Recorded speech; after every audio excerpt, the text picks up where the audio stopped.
We left the Morwenna's mooring at 6:30 this morning. The transit took 3 hours and 40 minutes. I am recording this from the launch, anchored in a shallow cove approximately 80 meters from the headland. The Morwenna is behind us, too deep drafted for this approach, anchored in open water half a kilometer offshore. Hannah motored us in. Maren Sols sat in the bow and did not speak during the crossing. I want to record the approach carefully because the device behavior during transit was not what I expected, and behavior I did not predict is the kind I need to document before I begin interpreting it. The first hour of the crossing was unremarkable. The device in the canvas bag beside me held its new direction, northeast, toward the point Hannah had triangulated, and the tone was steady, not the charged quality it had in the chart room last night, not the denser frequency. A simple directional hold. I have learned to read the difference between the device working and the device waiting, and during the first hour it was waiting. The second hour changed at a specific point I can mark on Hannah's chart. Approximately 22 kilometers northeast of the Morwenna's mooring, on a heading that put us over open water with no visible land in the direction we were traveling, the tone sharpened. Not louder. Sharper. A quality of focus that is different from volume. The interval behavior dropped away entirely, which I noted because the device has oscillated between interval mode and continuous mode across the investigation, and the transition between them has always been significant. This was not a transition. There was no interval to drop. The device had been in continuous mode since it restarted at the tidal shelf. What changed was not the mode but the character, a held note becoming more itself. I took the device out of the bag and held it. The direction was unchanged. The tone was not reacting to anything around us. Open water, flat sky, Hannah at the tiller. It was reacting to something ahead. Maren from the bow said, "How far?" I said, "Still ahead, maybe 20 kilometers. She said, "It's reading the sight, not the approach. It got there before we did." Hannah looked at me over Maren's shoulder. Neither of us responded to that. We both noted it. The device can apparently read the sight from a distance at which we cannot see it. This is consistent with how it located the accumulation site, directional lock-on from significant range, strengthening as proximity increased. But the quality of the signal here was different. The accumulation site approach felt like tracking. This feels like recognition. I am aware those words are interpretive and I'm using them cautiously, but I do not have a more precise vocabulary for the distinction yet. The headland appeared at the edge of visibility approximately 40 minutes before we reached the cove. It is not a dramatic feature, a long coastal rise, lower than the cliffs near the accumulation site, less vertical.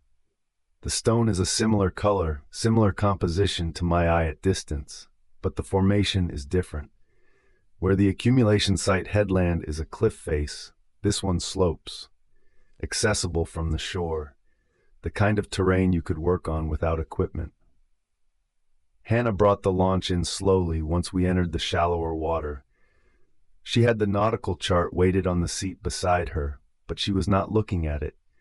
She was watching the shore. I was watching the device. At 60 meters from the headland, the tone changed again. Not sharper, layered. The primary continuous tone held, but beneath it, without reaching the secondary frequency the keys had produced, something else became present. Not a frequency I could identify clearly, more like the tone gaining weight, a density that registered more in the body than in hearing. I looked at Maren. She had turned from the bow to face the headland. Her posture had changed, not tensed, but oriented, the way someone orients when they recognize terrain they have seen in a different form. Not this place specifically, the category of place. She did not say anything. Hannah cut the motor and we drifted the last 20 meters. The silence after the motor was the kind that has texture, the water against the hull, the calls of something moving along the shore higher up, and underneath all of that, very low, a sound that was not quite a sound. I want to be careful about this description because I have been in this investigation long enough to know the difference between what I hear and what I expect to hear, and this was on the boundary. A vibration that air could carry, but that I could also feel through the seat of the launch. Regular. Slower than the 11-second interval from Rook. Slower than anything I have documented before. Hannah heard it too. She put her hand flat on the hull and held it there for a moment, feeling the interval. She said quietly, "That's not the boat." I said I knew. We anchored. The cove gives onto a flat shelf of coastal rock, not tidal, above the normal waterline, exposed regardless of conditions. The stone is the same pale gray I have seen at the headland sites near the accumulation site. At the back of the shelf where the headland begins to rise, the rock face has been worked. Not dramatically, not visibly from the water. I could not see it from the launch. But standing at the base of the rise, looking at the face directly, the marks are immediately apparent. The same symbol system. Tidal shelf vocabulary, the marks from below the accumulation site headland, the marks in the background of the watch number 1 photograph. Repeated here across a section of face approximately 4 meters wide, running from ground level to a height of roughly 2 meters. Dense enough to be systematic, not so dense as to be random accumulation. Each mark placed deliberately. I stood in front of them for some time before I said anything. The marks are not identical to the ones I documented at the tidal shelf below the accumulation site. They are the same vocabulary, same basic forms, same cutting technique, the clean angles Hannah had identified as consistent with a maintained practice rather than occasional work. But the arrangement here is different.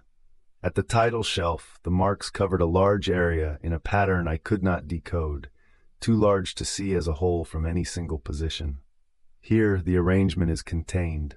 The 4-meter section of face holds everything. You can stand back and see it all. It is organized. That was my first note. Not accumulated. Organized. There is a logic to the placement that I can sense before I can read, the way you sense grammatical structure in a language you don't speak. Hannah stood beside me and did not say anything for a long time. Then she said, "The accumulation site marks are the index. These are a sentence." I asked what she meant. She said, "The index lists everything. This says something specific." She gestured at the organized section. "This is a statement, not a catalog." Maren Sols had moved away from us, 20 meters along the base of the rise, examining a different section of the face, an area that appeared unmarked at first glance, but that she was looking at very closely, running her eye along the stone without touching it. I asked what she was looking at. She said, "The unmarked section." I said, "What about it?" She said, "It isn't unmarked." She stepped back, and I came along the face to where she was standing. She was right. The section I had dismissed as blank stone had been worked, not with symbols, with surface treatment. The roughness of the natural face had been smoothed in places, the texture altered. Not ground flat, not polished, prepared. The way you prepare a surface before you mark it, ensuring the medium takes evenly, ensuring the depth of the cuts will be consistent. This section was prepared and then not marked. Either the work was interrupted before it could be completed, or the section was prepared and held deliberately, kept ready for something that had not yet been added. I look at it now, standing here at the base of the rise, and I feel the weight of both possibilities equally, and I cannot resolve them from what I can see. The device behavior at the site has been consistent since we came ashore, still in continuous mode, still holding direction, but the direction has changed from northeast to something more specific. It is not pointing toward the headland as a whole. It is pointing at the organized, marked section of face. 4 meters wide, the system of marks I cannot yet read. I have moved around the cove, testing the direction from different positions. The device reorients each time, not toward me, not toward Hannah, not toward Maren, toward that section of face. It has locked onto something within the marks themselves, a specific locus inside the organized system. I have not yet been able to identify which mark or which point within the section the device is most precisely targeting. The tone does not sharpen further when I step closer to the face. It holds, as if the resolution available to this instrument is not fine enough to distinguish between points within the section, or as if the section functions as a unit and the device cannot or will not pick a part of it over the whole. Hannah has been photographing the marks systematically. She moves along the face from left to right, holding the camera at consistent distance, overlapping frames. She is building a record that can be examined at larger scale than any of us can hold in view at once. Methodical. She does this without being asked, which is something she does when she has already understood what will be necessary before I have thought it through. Maren has gone back to the prepared but unmarked section. She has been standing in front of it for some time, and her stillness there is different from her ordinary stillness. She is not examining it. She is waiting, the way you wait when you have recognized something and are deciding what to do with the recognition. I leave her there and walk back to the organized section. I take out the canvas bag. I do not open it. The second key is inside. The device is in my other hand. Key 47 is in my jacket pocket. I stand in front of the organized marks and I hold the device toward them and I wait for something to change. The tone holds, steady, present. And then, from the prepared section 20 meters away, Maren says, not loudly, not urgently, she says, "Bring the keys." I look at her. She is still facing the stone. She has not turned. She says, "Not to touch anything, just bring them near." I look at Hannah, who has lowered the camera and is watching Maren. Hannah's expression is the one she has when she is holding two interpretations simultaneously and cannot yet determine which one the evidence supports. I open the canvas bag. The device tone does not shift. I take a step toward the prepared section and the device tone shifts, not toward the organized marks, toward the unprepared stone, toward the blank section that Maren has been standing in front of. The section that was prepared and then held, kept ready for something that had not yet been added. The device is pointing at empty stone.